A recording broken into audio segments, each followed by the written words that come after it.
Hello everyone and welcome to the new and improved About Last Night. My name's EJ Moreno and this is the movie review show where I talk about the movie I saw last night.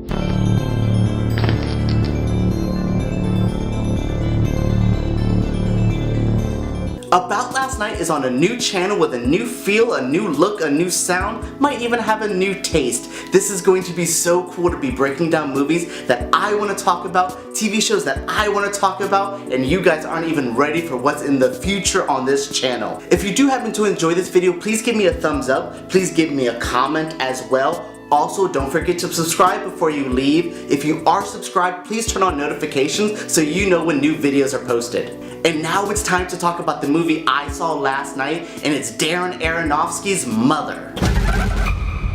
I'm still exhausted after watching this movie. Mother just drains you. It drains you physically, emotionally, and mentally as what it can do to test you as a viewer. It will test your limits. It will test limits you didn't even know existed in film, and it will push it. Don't expect this movie to give you answers. Don't expect to feel comfortable. Don't expect to even really enjoy this movie because this movie is an experience like no other. Starting things off, I'm gonna let you know I'm gonna give this movie a 9.5 out of 10. This movie is almost a perfect score. Yes, almost a perfect score. Do I think this movie is for everybody? No. Do I think everybody's gonna give this movie a perfect score? No, that is fine. But what I like as a film viewer and what I like as a filmmaker, this movie is it. This movie is almost perfect.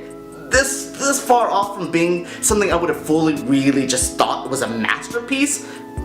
Maybe I will call this a masterpiece because I don't think a masterpiece needs to be perfect, but this was almost a true cinematic experience. There's just a couple little things off, maybe a question answered. Look, I don't need every question answered, but just one would have been nice, other than, yes, you will figure out the themes of this movie. This movie's heavily religious. That's there. You will get themes. You will not get answers to questions that you didn't know you were going to have before going in. I don't know if this movie is a constant loop. I don't know if Jennifer Lawrence is a physical manifestation of the house. I don't know if Javier Bardem's character is God himself. It's insane at what this presents to you and what it tests you to try to figure out. Please, come in. Hello. Hello.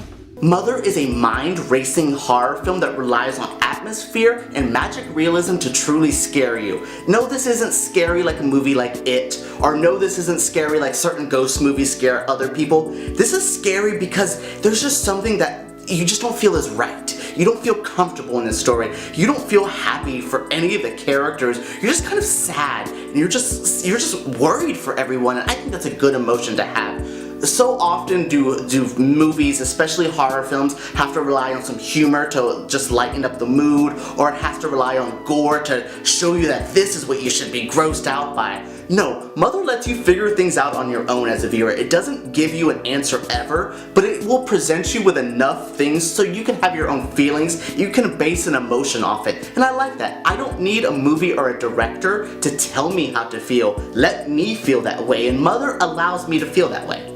You really feel uncomfortable from the jump, and that doesn't stop until the credits roll. I think it's the opening shot, I'm just like, that's not what I thought the opening shot of this movie's gonna be, and then it's crazier and crazier and crazier and crazier. By the time you get to the third act, it's like panic attack inducing. You feel like you're living in an actual nightmare, and I love that. I crave movies like this. I come from loving really artistic art house horror films, or I come from loving shock art. And this is a little bit of art house, and this is a little bit of shock art. I can't think of a movie that this can remind me of. No, I'm not gonna lazily compare this to Rosemary's Baby. This is not even in the same atmosphere as Rosemary's Baby. Rosemary's Baby deals with a lot of religious overtones or the fears of being a parent. This deals with the fears of being a creator. Not just a creator of a child or an artist, just creation in all aspects. And that's what I think was something I really enjoy. I enjoy the story of creation. That's why I'm a big fan of religion and I'm a big fan of biblical stories, because the story of creation there is a beautiful work of fiction. It also touches on fears of being uncomfortable in situations that you're not ready for. So not only is this showing you the terrors of curation, but it's showing you the terrors of just being in situations you weren't ready for. And I think those are two interesting dynamics in horror films that are very rarely explored. I think Get Out is a really good comparison to this movie. Not that they're anywhere near the same, but I think what Get Out does with making you feel uncomfortable and using that fear as a way of scaring the viewers, I think that's what Mother does. I think Mother gives you a very interesting plot with a lot of crazy things happening, and it just is like, here, enjoy the scary feeling of just feeling lost. And I think that's maybe to boil it down, that's the truly scary thing about this, is you're lost. You're just as lost as Jennifer Lawrence's character in this movie. Her character Mother is just confused from the jump. She doesn't know what's going on. She thinks she has this perfect, like, tranquil life in the middle of the woods with her man, and this is fine, just those two, just the two of us kicking it. No. Not long. Not for long at all. And I think that's sad that you just kind of feel bad for Jennifer Lawrence the whole time. And applause to Jennifer Lawrence for an amazing performance. This is truly one of the best performances I've ever seen Jennifer Lawrence do, because she throws herself in and you truly relate to her. Since I mentioned Jennifer Lawrence, let me talk about all the actors in this film. And there's not a lot of them, so that's going to be pretty easy. Jennifer Lawrence, like I said, really does a great job. I'm not a huge fan of her, admittedly. I don't like her mystique in the X-Men films. I didn't see The Hunger Games. Silver Linings Playbook was a fine movie. American Hustle was fine. But this is the first time that Jennifer Lawrence as an actress appealed to me. So applause to you, and applause to throwing yourself into such a physically demanding role that I can only imagine as an actress was so hard for her to go back into her set and unwind after this movie. And hey, that's props on Darren Aronofsky for putting an actress through that.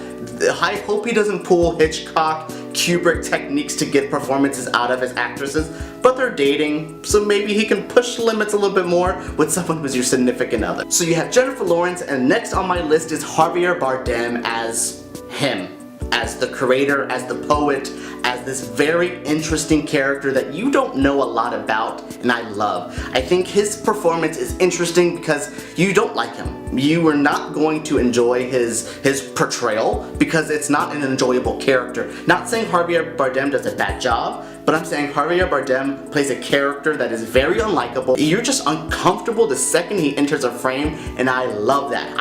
Every time he would just kind of wrap himself around Jennifer Lawrence, I would be like, yo, get off her, you creeper. Not because he's older, which is a subject they talk about in this movie, that he's basically old enough to be her dad. No, that doesn't bother me. Love is love, whatever age, I don't care. But what's really odd is you just know something's wrong with him, and it's just the direction, it's the writing, it's the way the camera moves around him. They truly make him this weird, gross, villainous character. And no, that's not a spoiler. I'm not saying he's a villain. He just feels villainous. He just feels like he's the antagonist in the situation, and he might not be. He might be the creator of all life, as this movie makes you want to think for a second. So he's interesting that he plays a role that is very unique, and I actually don't know how to define his character. So Jennifer Lawrence, Javier Bardem. Next up is Ed Harris. Ed Harris he's fine in this movie. I think he gets overshadowed by some bigger performances, by someone I'm about to mention in a second. But Ed Harris is fine. He creeps me out a little bit, and this was a movie that he plays a creepy character. So Ed Harris, you did fine. You did your job.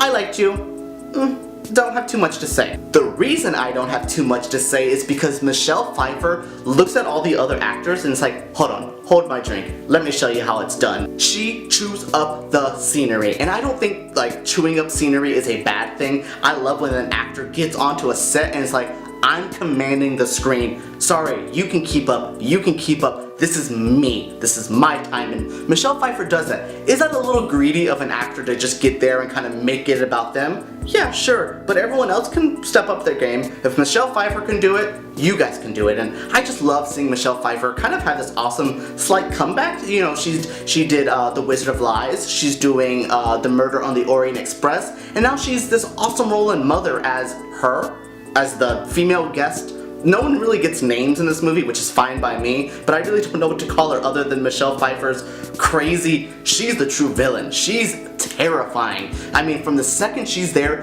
Ed Harris has this kind of warm quality. As creepy as he is, he's kind of warm. she is the opposite. She's cold, she's frigid. I like that. I love thinking about what Michelle Pfeiffer did. Watching the scenes with her and Jennifer Lawrence are two great female actresses going at it. But unfortunately, she's always just like, oh, are you done, Jennifer? It's my turn, hold on. I just loved it. She's so evil and she's so mean and she's so scary. She really is coming to her own as an older actress, and she's kind of changing her career a little bit. I think what she's done before in roles like what she did as Catwoman and what she did in Scarface, I love those roles. But seeing her in this point in her career, she needs to change up her gimmick and her shtick. And this is a good change. I can see this happening more often for her, and I'm here for this crazy, evil, bitchy role. Why don't you want kids? Excuse me? I saw how you reacted earlier. I know what it's like when you're just starting out and you think you have all the time in the world, and... Wow, this movie looks gorgeous. The lighting feels natural, the camera movements feel real and organic. You almost feel like a character in it. As the camera moves around, you feel like you're moving with it. Beautiful stuff there. But I will say my favorite part of the cinematography is the blocking.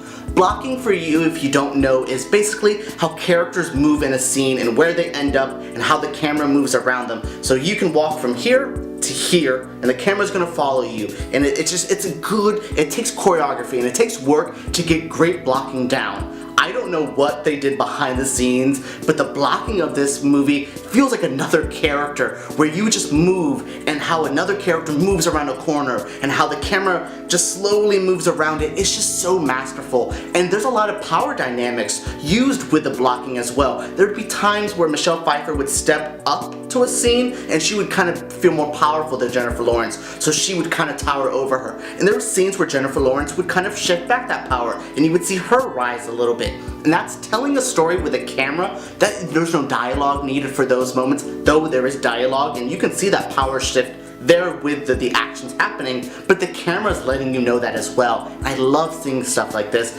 Darren Aronofsky knows how to have a good cinematographer. He's used this one cinematographer, I think, since Pi, his first film. So he's been there since the jump, and I love that. I think that's awesome to see them work well together, and that helps my theory later on when I talk about auteur theory, that this is truly Darren Aronofsky's vision. And when you have a cinematographer who just listens to you or who speaks your language. I always used to say when I would make a film that my DP would speak EJ, I would be like, hey, I want this weird shot and distort it. He would throw a fisheye lens and I loved it. And he knew it. So that's what I think that Darren Aronofsky has with his cinematographer, that he has a language that he's like, I want to do this, and his cinematographer's like, yeah, cool, blah, blah, blah, blah. There you go, loved it, awesome. And I love seeing stuff like that. Also on the technical side is the beautiful editing and the wonderful sound design of this movie. Yes, I said this movie has no score, and I don't remember a lick of music until music's actually played in the film. Not like score, but someone turns on music. I don't remember any music at all, and that's what makes this movie even more unnerving. And you're just like, water would drop in the distance or a plate would shatter and it would just disorient you, and I love that. And that's what the sound design is so interesting. I know a lot of war films and things like that usually win best sound design at the Oscars, but a movie like this to me is true masterful sound design, because it, once again, like the camera, like the writing, it plays a character in its own. The sound design really is so impactful in this movie. Like I said, I wanted to dive into the theory of auteur theory, which is a part of film studies. It's basically saying, if you don't know, that auteur theory is the film or the project is a singular vision of the artist. It is their intentions, it's their work from start to finish, it's their vision. And I think Darren Aronofsky is a true director who believes in auteur theory. Other directors I can use that example is Quentin Tarantino. The second a Quentin Tarantino movie starts, you know it. And that's just the basics of auteur theory is the movie, you have to know it's their vision. I think Wes Anderson is a true auteur right now. I don't love his movies at all. I'm actually not a big Wes Anderson fan at all, but he has a vision. You know when they start, it's a Wes Anderson movie. Like this movie with Darren Aronofsky. I think Requiem for a Dream, Black Swan, The Wrestler, Pi, and Mother are all very different, but they have a feeling that they live in the same world, and it's always this dark, twisted world that uses surrealism and magic realism. And I think that's what Darren Aronofsky's auteur style is this weird use of magic realism, slight surrealism, and some weird body horror to truly scare you. And that's what he does in all his films, and that's what I enjoy him as an auteur. And that's not a knock on the other artists in this film, like the cinematographer, the editor, the sound team, the art department. I'm not saying that they don't contribute to this film, but their contributions are purely to serve Darren Aronofsky's visions. And I love that. I really think that's such an awesome feeling as a director, to know that your team is like, you tell us what to do, you know, oh Captain, my Captain, I got you. And I love seeing that, and I think that's what true auteur theory is. There used to be a belief where basically that you would be putting down other people in your team when you do auteur theory, or when you're trying to be a true artist like that, and I don't think that's true. I think when you have a crew like Darren Aronofsky has found, he has his family. He has these people behind him that will truly push his vision, and that's what I love to see. I really think this is Darren Aronofsky's, honestly, could be one of his masterpieces. I think Pi and Black Swan are the cream of the crop of his filmmaking, and I'm gonna say it, the Mother is up there for me. I think Mother would be, is it my second favorite Aronofsky film? Yeah, it's Black Swan and Mother. Those are my two favorite films from him right now, and Mother might creep up a little bit more. You know, if this shows you, I like female-led films, and Darren Aronofsky is he scared of women? He dates them. He's dating Jennifer Lawrence right now, but the way he portrays women, they're so scary. And I'm not saying that he villainizes women or he puts them down, but there's just something how he views women, and that's once again his auteur theory. His women in his films are very interesting and very distinct, and I think it's really cool to see his vision always shine through, and that's what happens when you write, direct, and really put yourself into a film like this. Aronofsky has got a lot of flack for his style. A lot of people think he's pretty amateur and he just does whatever kids in film school are doing. I went to film school. No one is doing what this boy's doing. I don't care if the movie ends with a flash and it kind of loops back to the beginning. I don't care if you saw that in a film school project. The way he does it in this feels like that's the right way to use that.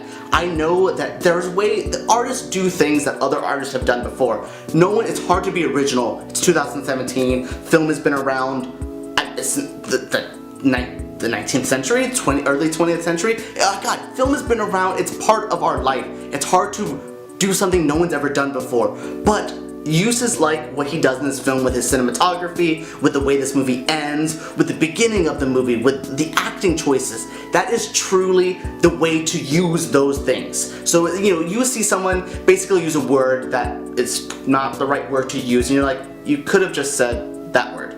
That's what I think other directors do. It's like, you could have just done that simpler. You're not that type of director, don't try.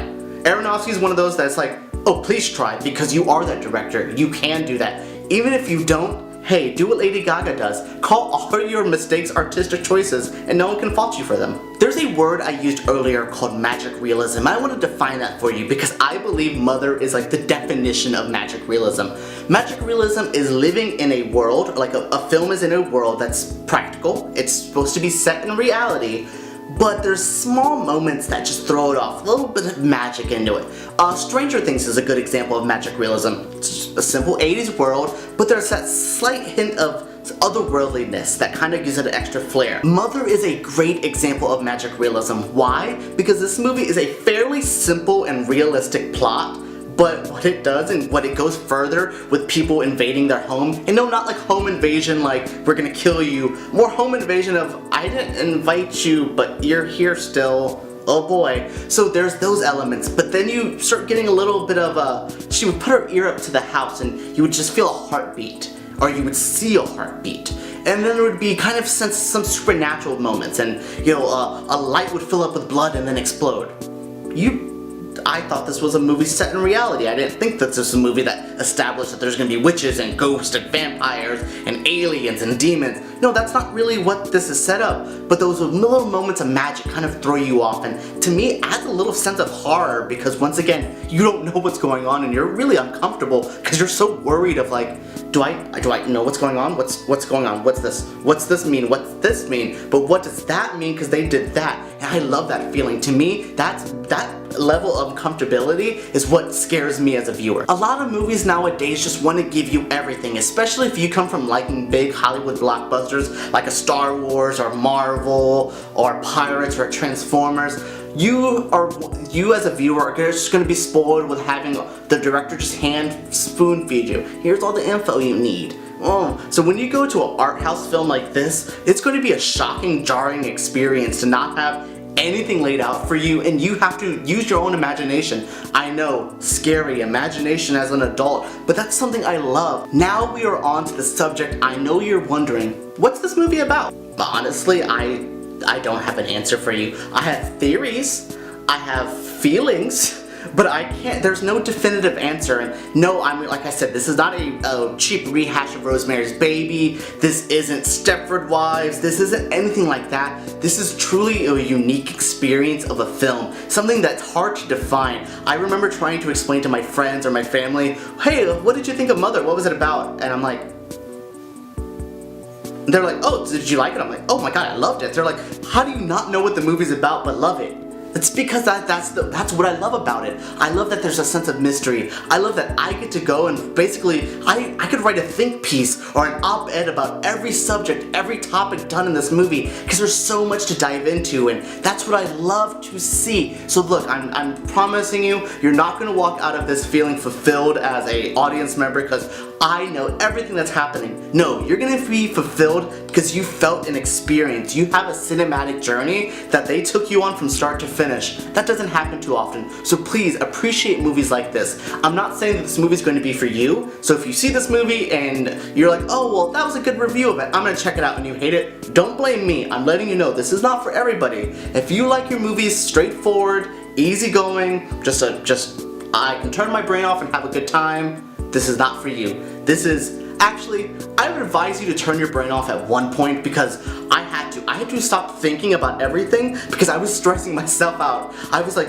what's this? But what's that mean? But she did that, so does that mean that? No. Please don't do that. Don't stress yourself out. Enjoy the movie. Let the anxiety and the panic and the depression of this movie wash over you and have a good time. Feel emotions in a movie. Concept, message, emotions are in movies. Need to happen more often, please. That's it for this week's episode of About Last Night. Thank you so much for tuning in. Now that we're on a new channel, we have a new feel to it. It means the world to me that you guys are still watching it. If you are a new viewer, it means the world to me that you're even watching my video. So that means so much for me. But if you did enjoy it, please give me a comment. I love comments. I love coming back with you. I will always write back. So if you leave me something, I promise you I will comment back and start an interaction and a dialogue with you.